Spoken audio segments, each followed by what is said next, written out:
Hey, good morning, good afternoon, or good evening, depending upon where on the planet you are. This is Eric Rubenstein. I am Advize Health's Director of Litigation, Fraud, Waste, and Abuse Support. This is Season 1, Episode 2 of Retro Fraud.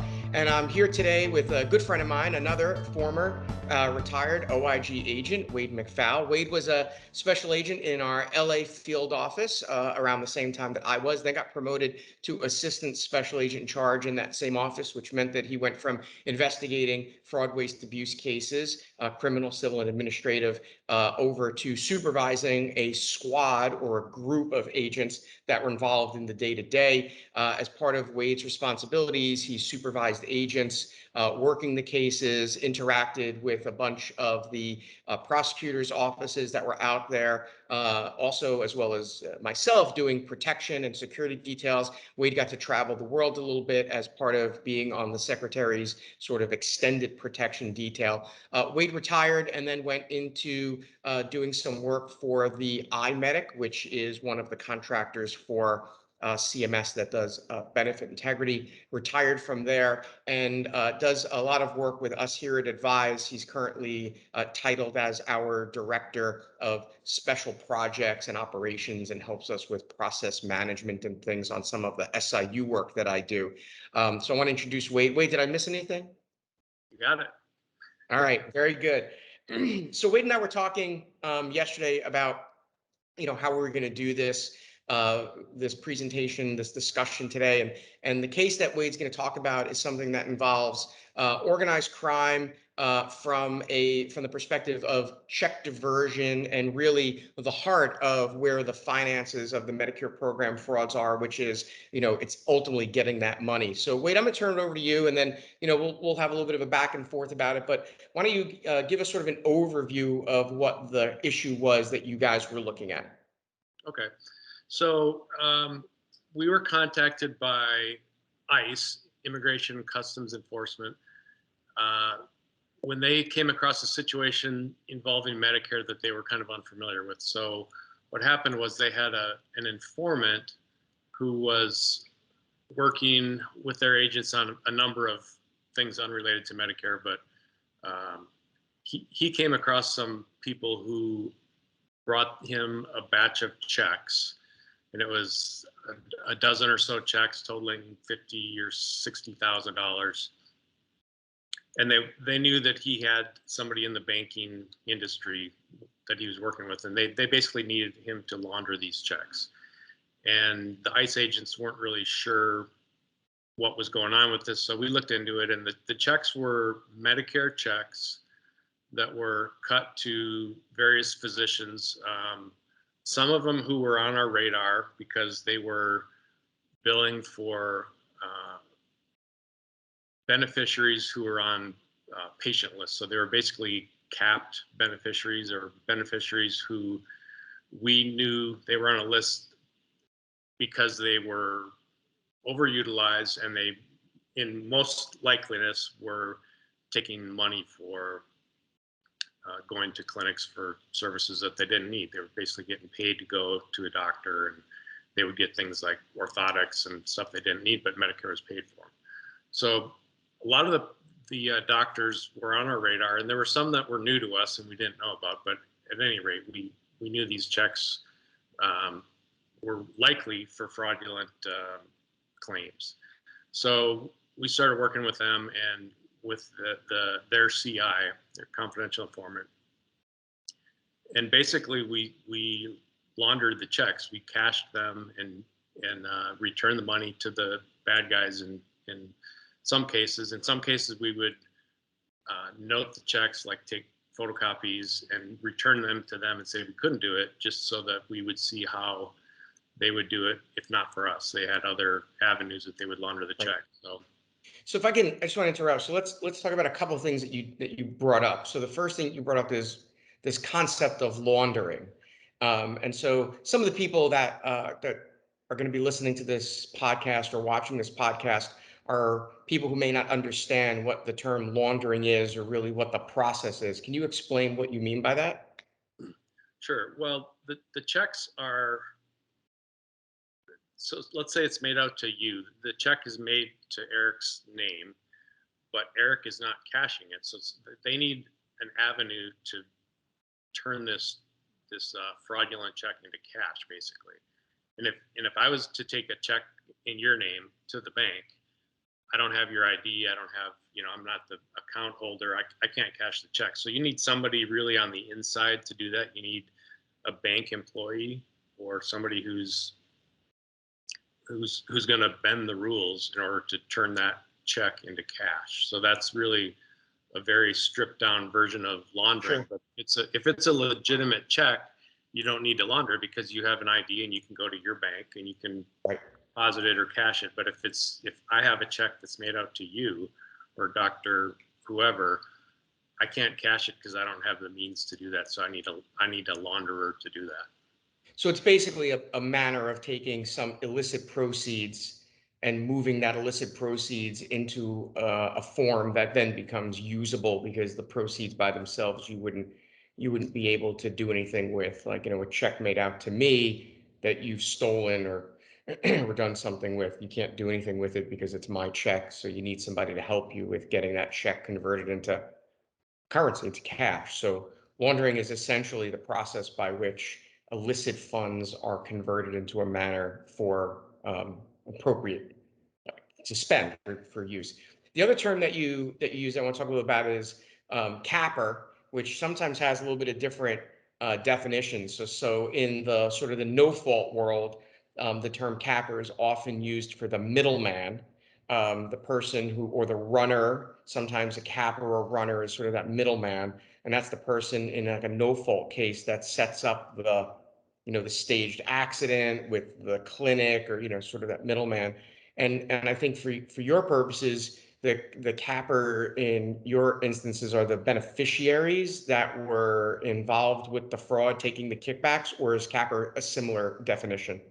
Well, it's not necessarily the beneficiaries, but it is the middleman, and it's somebody who works for a clinic, and they basically go. A lot of times they'll go door to door, but they're basically approaching Medicare beneficiaries and offering them something.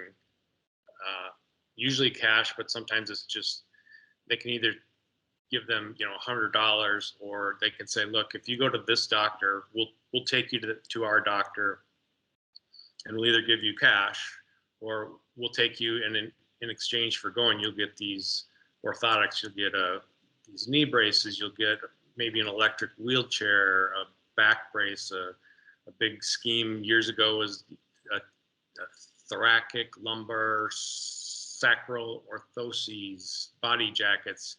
And I wouldn't necessarily want one of those, but a lot of people, the beneficiaries, they went just because they told they could get one for free. For free. Yeah. It's interesting because I remember when I first started OIG, one of the first projects I worked on was something similar in Brooklyn, and it was with in a community in Brooklyn known as Brighton Beach, which is a very heavy Russian community, and I understand that this case actually dealt with people that were from they were Armenian. Right. Yeah. And so, you're not talking about the same country, but you're talking about similar regions of the country, I think. And so I think part of the thing that fascinates me is that, to an extent, a lot of these fraud schemes percolate through cultural groups across the country. And similarly, the cases that we worked in Brooklyn, this is way before the healthcare strike forces were in play. We would go out and do interviews of beneficiaries, and they loved Angora, these very old Russian immigrants who came over. My grandparents are from Russia, so I'm sitting with these people. I'm like, well, it's like sitting and talking to my grandmother or my grandfather. And the big thing was Angora. I don't know why, but there was this attraction to Angora. And so we would go to these beneficiaries' homes to interview them, and they were termed M beneficiaries. You remember, right, at the end. So, at the end of your Medicare number, the old days, before it was known as the Medicare beneficiary identifier, the MBI, your Medicare number was typically your social security number with the letter A at the end, or the primary was A, the secondary was B. If you didn't have enough employment to get social benefits of Medicare and Social Security. But then there were these M beneficiaries, which were people who became eligible for Medicare who hadn't paid into it because of their immigration status. You have these very old people that came from Russia who there was no way they could do the 40 quarters. And so they would be the ones that were preyed upon. And it was very similar. But, I remember going to these people's homes and they would say, well, I got all of this stuff. And you'd open up like a closet door and there'd be a closet full of Angora sweaters and Angora socks and jackets. And I'll never forget, one where the woman, she had to have been about 1,000 years old. And she was so proud of a television that she got. And she showed me the TV. It was in her kitchen. She's in this very tiny apartment. And it was really almost like a one-room apartment. And she's got this very, very tiny kitchen. And there's a little like tray table, TV type tray table. And that's where she eats. And next to it on the counter was this television. And I'm walking in like, she's like, I want to show you this very heavy Russian accent. And it was really reminiscent of my grandmother. My grandmother had a very heavy Russian accent. And I remember walking in the kitchen and like thinking I'm going to see this, oh my God, this is this TV she got. And it was a 12-inch black and white TV where for the kids out there that don't know it, but you had to change the channel, it had channels 2 through 13. And, as a kid, I had one of those. And the way you change the remote control was me, right? Getting up to change the channel. So she had this little 12-inch black and white TV on her kitchen counter, and it had aluminum foil, or for older people, they call it tin foil, on the rabbit ears, which was the antenna. And she was, it barely got the channels. I mean, we're right in New York City, all the channels should be coming in. And, she was so proud of this TV because back in Russia, that was what only the wealthy people had. And so getting things like Angora and these TVs, sort of made people feel, I think, special. But really, at the end of the day, they were nothing more than being trafficked, right? They're just being brokered. Even, later on, we worked cases later on where people were being paid $25 and they would go and get physical therapy 3 times a week for things that they didn't need. So it sounds like it's very, very reminiscent of a similar pattern. Yeah, it was either, in most cases it was cash, but a lot of times they, if they could give them some type of durable medical equipment that Medicare paid for and give it to them for free, and that was the key thing. It's like, well, why did you give them your information? They're going to bill for various things that you don't even know about, and a lot of times they knew that, a lot of times they didn't. But if they were getting something for free, that's all it took, and they would hand over their Medicare card and their ID. It's that simple. So the reimbursements then come into the illicit clinics. They come in at the time. This is going back to about 2010 or so, right? It's paper checks. So CMS, the rule changed in 2011 or 2012, requiring that all reimbursements come in through something called EFT, electronic funds transfer. But at the time, it was paper checks that were physically being mailed. And so if you had somebody at the clinic who was part and parcel to the fraud, or if the clinic was entirely fraudulently based, getting these checks was relatively easy. And then it was just a matter of having someone that worked with your illicit clinic to then cash the checks, right? Right. And so what would happen too, before this case, we were kind of seeing this kind of scheme unfold, but one of the early kind of indicators of this process was we had doctors coming to the OIG and saying, look, I got a 1099 or a W-2, 1099, I guess, for a clinic that I have never heard of. I don't know about it. It's an address I'm not aware of. And according to this 1099, I made $6 million or whatever, millions of dollars at this clinic. And now I owe taxes on it. And a lot of times the doctors would have gone to the address, they did some research, and it's either a vacant, strip mall, or there was one, a doctor that came to us and he went to the location and it was in downtown LA in the garment district, and it was on like the 8th floor of this building. And I went to check it out, and the number one, the elevator was broken, so I had to go up 8 floors of stairs. The 7 floors below it were all people just sewing clothes, and on the the roof of this building was supposedly this clinic where he was prescribing wheelchairs for all his patients. It's like 8th floor of a building with no working elevator, and then we're getting Wheelchairs. So he was So in the world of investigations, we would call that a clue. And in the OIG world, we would say that doesn't pass the stink test. So, it's similar to when you go and I had a guy that I mentored a bunch of years ago, and it was an ambulance case. And we show up at the house to go interview someone at the house, and they're supposed to be, they need dialysis 3 times a week, and they need to go by stretcher. We get to the house, and the house is on top of a hill, and it's probably 300 or 400 stairs, and there's no ramp, there's nothing. And we get out of the car, and I look at the new guy, and I say to him, okay, this is an ambulance case, dialysis 3 times a week by stretcher. When you look at this house, what's the first thing that kind of gets you? And you kind of scratch your head and you go, well, that's a clue. And then you get to the top of the stairs, and there is a wheelchair, but the wheelchair's outside of the house. You're like, well, the wheelchair's outside of the house. We would call that a clue, and those certainly don't pass the OIG stink test. Exactly. Yeah, there's a lot of So, like that. you're able to confirm that a lot of these clinics are are either non-existent or minimally operational or something like that. And you've got a cooperating witness. You called it a CI, which is also known as a cooperating informant, or something along those lines. And that person is handling the movement of the check from illicit funds received to cash to then be used as the proceeds of the fraud, right? So in the world of money laundering, in order to charge money laundering, you need what's known as that specified unlawful activity, because just the cashing of a check wouldn't be, and healthcare fraud is one of them. So they call that the predicate offense. So the predicate offense in this is that the check is made up of fraudulent activity. Then you've got your confidential informant that's doing that.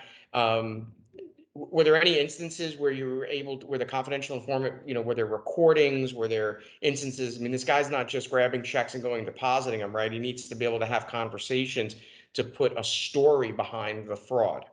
Yeah. So they brought the informant checks in batches of like, a dozen or so checks at a time, totaling between like $50,000 and $80,000. So he would bring the checks, and we would basically take them and we would cash them through an undercover account that ICE, Immigration and Customs Enforcement, had, that they used for other investigations unrelated to Medicare, mostly trafficking and import, export kind of cases. So we kind of had an idea of what was going on, but we had a couple of recordings where it became very clear, because our informant he was pretty good at trying to draw information out of them for our recordings. We tell them what we want. We would need specific information. So there was one specific meeting where one of the subjects basically told them, well, we were cashing checks, and at one point we had an issue with the account. So we said, hey, we can probably still cash these, but it's going to take some time. And they got like upset about that. They wanted their money, but he basically told our subject, or our informant, look, we get the doctor. I don't want to quote exactly, but he basically said, we control him at this clinic we know about. We work with him there. We have people that work with him. We get the information, but then we get this other one. We do a change of address. We open a new clinic, and he says, it's best if he doesn't know about it. So we get a new clinic. We still control him at the one clinic. At the other clinic, we can control him because he doesn't know about it. And when the OIG comes knocking at the door to ask questions, he can't say anything about it because he doesn't know anything. No. He's Now, did you guys use the term doc in the box? That was something that we would use on the East Coast, is a doctor who was just sort of there as the figurehead, but didn't really control the operation. We would just call him a doc in a box, where the control came out of a management company or some other person. He was just sort of sometimes they call it the nominee or the straw owner. Yeah, we had the same situation. We didn't use doc in the box. I've heard it. We haven't used that as much, but for sure, straw owners, where it's a doctor he's basically signing charts and you know signing off on stuff, totally Right. medically unnecessary. He's all but in on all the fraud. He's just signing Right. off on stuff. So I just put this graphic up real quick while we're talking, because I think it's always great to show a graphic of what a scheme is, if we can talk about that. And this is sort of what your typical money laundering scheme is, right? This is just off of the web, right? So the collection of the dirty money in this instance is the receipt of the illicit funds in the form of a Medicare check. And then the placement is taking that money and putting it into the system, meaning finding your helper to help you move the money from a check into the bank.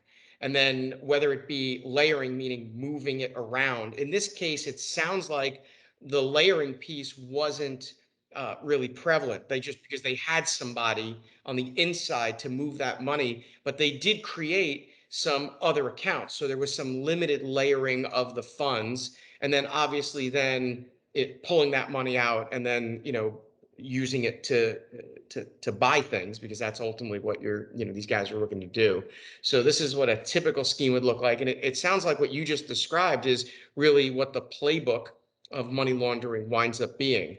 And so to me, this really gets to the heart of where we talk about retro fraud, is that the money laundering process has never really changed. It's always been the same. Okay, so you've got your confidential informant and he's out there doing, and were there ever any instances where the confidential informant ran into any snags, or you guys had were there any safety issues? Because you're obviously dealing with a confidential informant. You're dealing with some guys who are probably not the friendliest of sorts, right? Because there's a lot of money at stake, and the healthcare fraud conglomerates are pretty big, and there's a lot of money involved. Were there any things that came up that were safety concern related? Yeah, there was a couple different instances where the informant met with the subjects at his residence. So of course we would have a lot of agents on scene. We'd have probably like 5 different vehicles with at least one agent in each car. So you may have 10 or a dozen agents there for safety reasons. And they would often have people that came with what we would consider counter surveillance. We were surveilling the meeting and they were surveilling us. So I would have like 6 cars within the vicinity, within a block or 2 of the residence.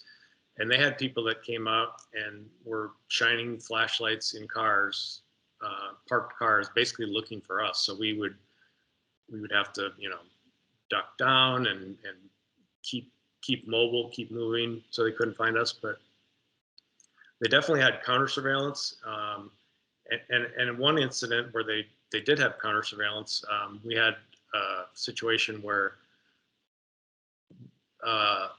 they brought our informant checks to launder, but they weren't endorsed yet by the doctor. So we had been in his residence, and we set up cameras and video and audio recording devices. So they had the initial meeting, and they kept wanting to take him outside. They were very tech savvy. They knew that that's one way to, you move the meeting to avoid in case there's any video or audio recording. So they kept taking him outside to talk to him. So we were missing part of the meetings because we had our camera set up inside his house. So when they took the checks to get them endorsed supposedly by the doctor, and this was at like midnight or 11:30, late at night, you're not going to go find a doctor to endorse your checks, your legitimate checks at midnight. So they left the premises. So we went into the house, myself and a tech agent, an agent who was advanced at video and audio surveillance. So we went in to move the cameras so that we could get if they kept going outside, we could get the video. And as I drove up to the house, he went in the house to move it, and they came back like 10 minutes later. They didn't go to find the doctor. They went around the corner and signed the checks that came back. So I had to pull off because I was parked in front of the house in a government, vehicle.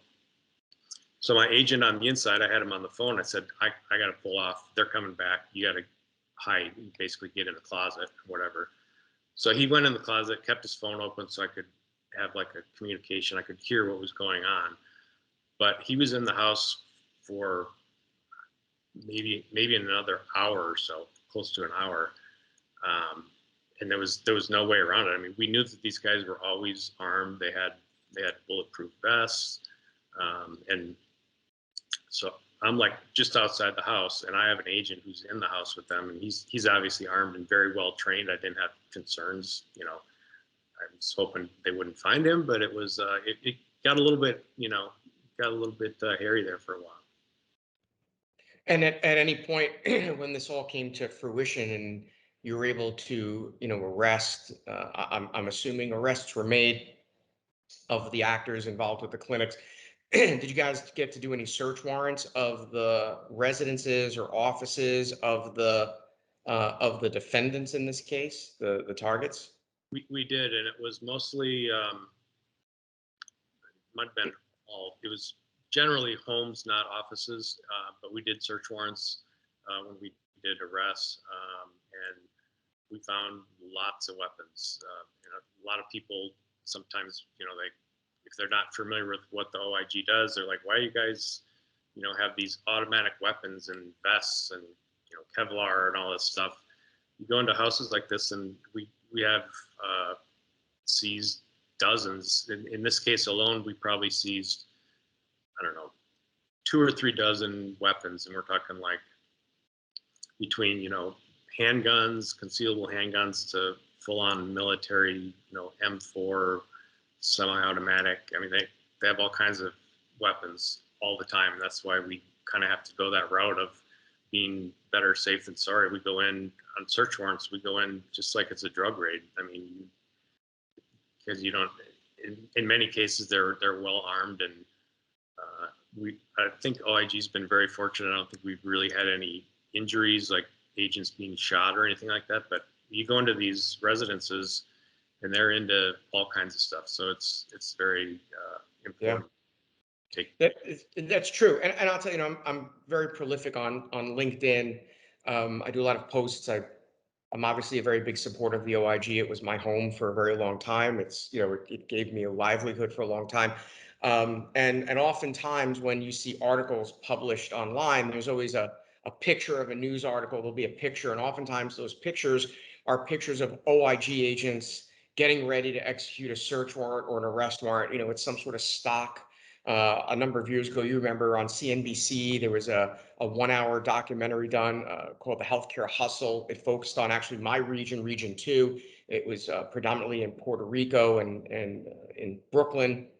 I think it was all in Brooklyn. Our agents from Puerto Rico came up. and the issue that I often am faced with in having discussions with people is, well, you were an OIG agent for HHS. You're doing healthcare. Why do you need all that equipment? And I think that the thing I always have to try to impart in people is that the world is not what people think it is. I've had instances with doctors who I'm sitting there talking to them. They're behind their desk. Their hands are on the desk because they're just talking to me. But, the desk drawer is half open and there's a gun sitting in the desk drawer. Or something like that. And, part of it is you don't know who you're interacting with. You go to a business and you don't know who all of the employees are. People act in strange ways, and you just don't understand it. In the consulting world now, I oftentimes help with some compliance stuff. And one of the things I always talk about is, do you have some policies on how you're going to deal with law enforcement? And, the thing that people always say is, well, there was a search warrant and they all had guns and they had vests and they had this, and their guns were out. And I said, well, guns were on, they're not always out, but this is it. These are law enforcement events and you're taking people's liberty, and in some instances. And so that's a what you're talking about is a very good representative example, because you don't know. I know, a couple of years before I retired, we did a search warrant in New Jersey, and the people were previously convicted felons. They couldn't have firearms. They had altered assault rifles, and again, similar dozens of guns, handguns, assault rifles, and the like. And so, the world of healthcare fraud is not what I think people necessarily perceive.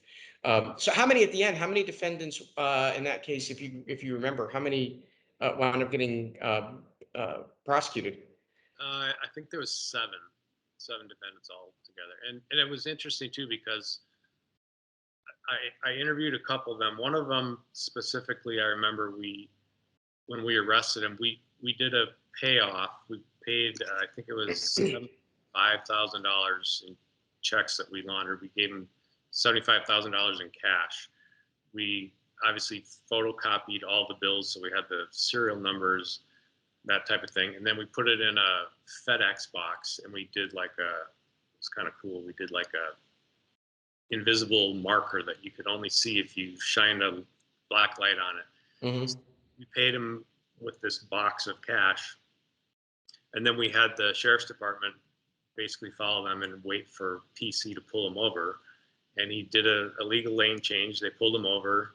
They found the box of cash. They're like, "What's this cash for?" And he had some story that was obviously not very good. And so they arrested him, and I go and interview him in the jail. And he was one of the lower players. He wasn't like the kingpin. He was like a worker. Mm-hmm. But he was, it's the typical, you've done this many times. You're like, look, you're looking at X amount of months you're going to be in prison. Talk to me about, who you're bringing the money to, trying to get more information.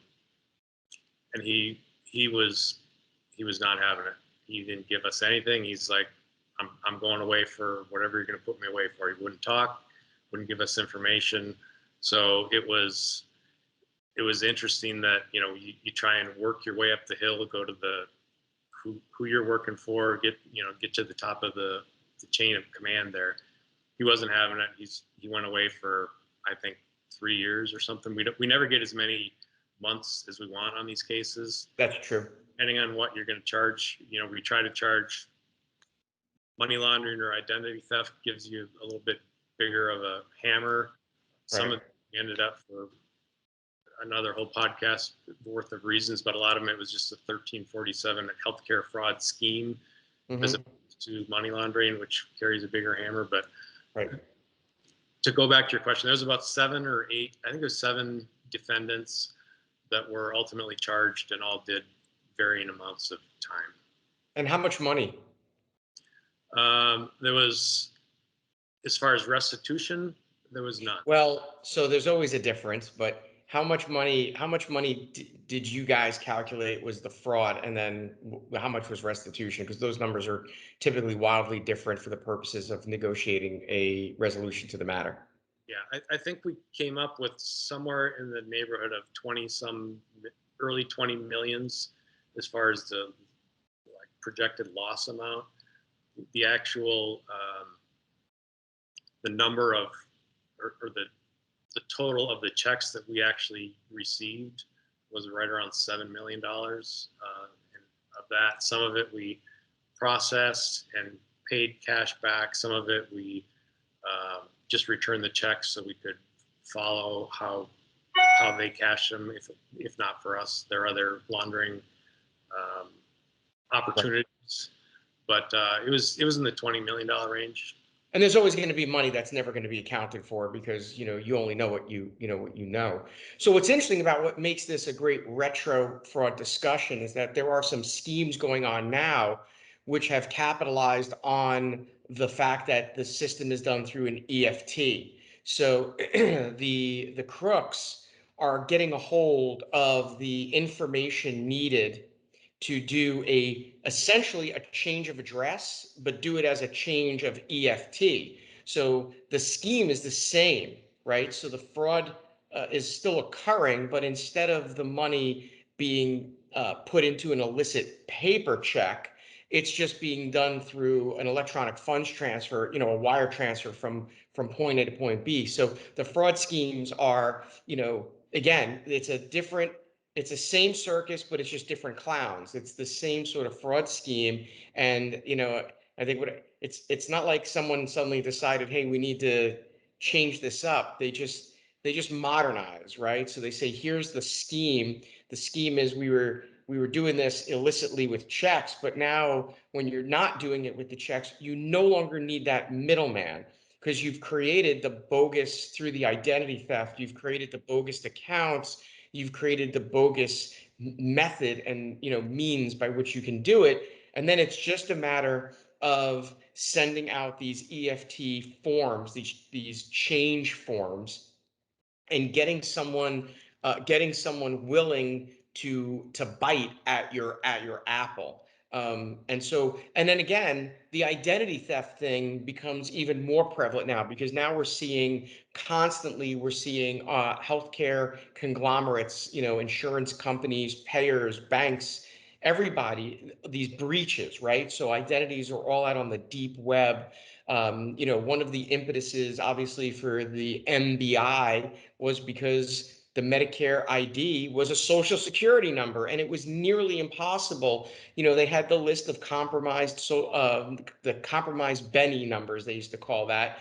But at the end of the day, that was really just for the purposes of maybe monitoring, whereas the MBI has the ability to, if that number's been compromised, you can theoretically, just like a credit card, get it shut off. And one of the things that I would like to see is similar to a credit card. I can go online, and if my credit card has been compromised, I could shut that bad boy off. There should be a way to be able to do that at some point with something like an MBI, where I think not this generation of Medicare beneficiaries. I think future generations who are more tech savvy are going to be able to, with those kind of things, are going to be utilized. But this was a great one because it really does show that the fraud scheme of 2010, 2011, it's now 11, 12 years later, and it's the same thing.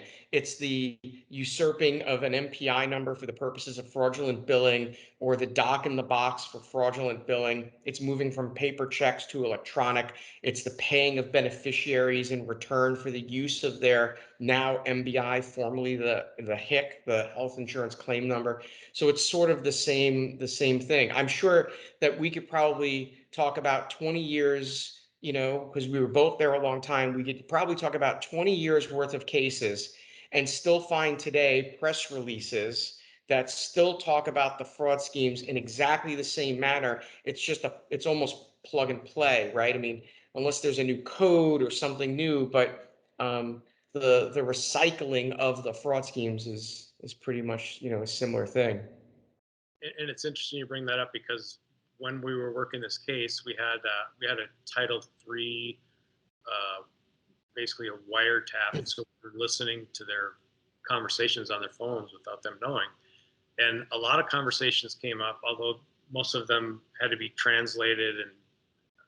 But there was conversation about finding more doctors that were still on paper checks, because that was the time frame when CMS to go to EFT. And I guess in hindsight, they really hadn't figured out how to take this scheme that we talk about with laundering the checks and converting that into being able to launder through electronic fund transfer. So Right. This was at the time when we were Medicare was advancing to like a new system, and the crooks were not yet there as far as how to transfer this system of laundering their funds from paper checks to electronic.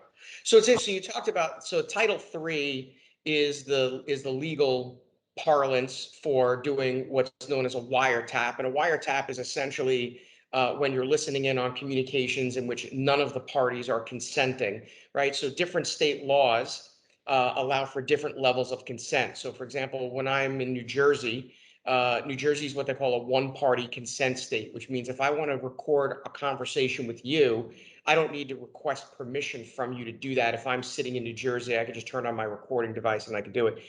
Florida is what they call a two-party consent state. So when I'm sitting in Florida, I need to get your approval to do it, on both ends. But a Title III is essentially that none of the parties are consenting, and that requires a court order from a judge. And there's some very specific requirements for doing that where you're listening in. And then in this case, you had to have all of those conversations translated. One of the things that comes up in a lot of conversations, sort of as closing, I want to wrap up with a couple of quick points, but the one thing that comes up often in conversations is, why do these cases take so long to be investigated and prosecuted? And so it sounds like a couple of the things that wind up taking time are, first of all, if you're listening to these conversations, they need to be translated, a transcript needs to be created. So that puts a time lag on, right? And then the checks themselves, once they've been laundered, getting the check takes a little bit of time. I know that, if we were to do a subpoena to a bank to get checks, that subpoena then sits in a queue with all the other subpoenas going to the bank. And that could be sometimes months before you get a response. And so getting the check from the payer, which in this case would have been the carrier or the MAC, but there's still a delay. And so, I presume, obviously, that none of this is real time. Gathering information outside of the act of the crime being committed is not in real time. So I presume that those were some of the things that triggered some delays in being able to expeditiously do this. Because people will say, well, it's a $20 million fraud. How is it that you couldn't just stop it? Right. Yeah. Two things that you mentioned there. One is the transcripts of the conversation. So we had the Title III on a varying number of phone lines. So in most cases, we had like 7 main subjects. So there was at least 7 phones that we were monitoring all the time. So we had people in the monitoring room 24 hours a day, because these guys worked through the night a lot of times. So we had like 4 people who were on 24 hours, or 4 positions 24 hours a day. Most of it was in a foreign language, so we had to not only transcribe but translate all that stuff.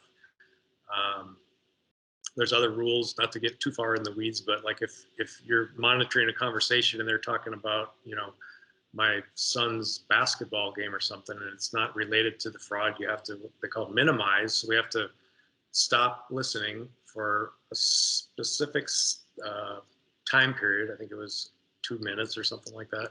And then you can go back to see if they're talking about the fraud or if they're still talking about the basketball game. So you get these long recordings, think about how much time you're on your phone every day. All that stuff has to be transcribed. Anything that's not minimized has to be transcribed. So that takes forever. The checks, like you say, typically if the OIG sends out a subpoena for a check from a bank, you have a willing, they typically are cooperating, but you give them 30 days, I think 30 or 60 days to respond. And almost always they're going to ask for an extension. So there's another 30 or 60 days, and then you get the check. So it's a very time consuming, effort to get all the documentation you needed. Then once you have it, you still have to build your case working with the U.S. attorney. It's like, this is our legal theory and what the fraud is, what the violation is the actual law that's being broken.